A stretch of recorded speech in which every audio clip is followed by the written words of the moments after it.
Ceci est la photo AS17 148 22741, et elle aurait été prise par les astronautes d'Apollo 17 à peu près un jour après le lancement. Sur le gros plan de cette photo, nous pouvons clairement voir l'Australie, mais, étrangement, nous ne pouvons voir aucune autre Terre.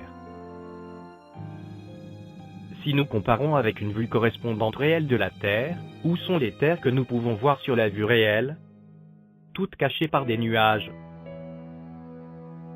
Nous devrions au moins voir la Nouvelle-Guinée qui a été cerclée sur la vue réelle. Elle ne peut pas être entièrement cachée par les nuages. Nous pouvons voir le bleu de la mer là où elle devrait être.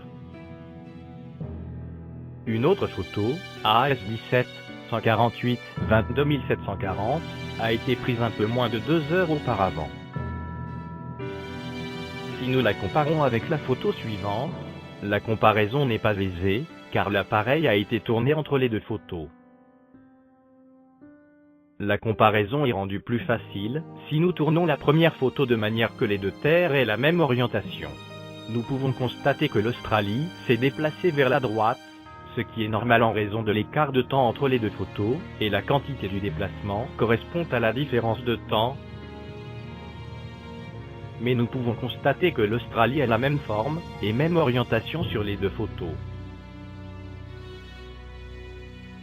Pourtant, sur une véritable Terre tournante, lorsque l'Australie se déplace de la gauche vers la droite, sa forme et son orientation changent.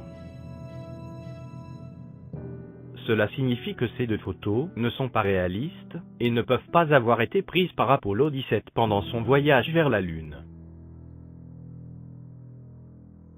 Une preuve de plus qu'Apollo 17 n'est jamais allé sur la Lune.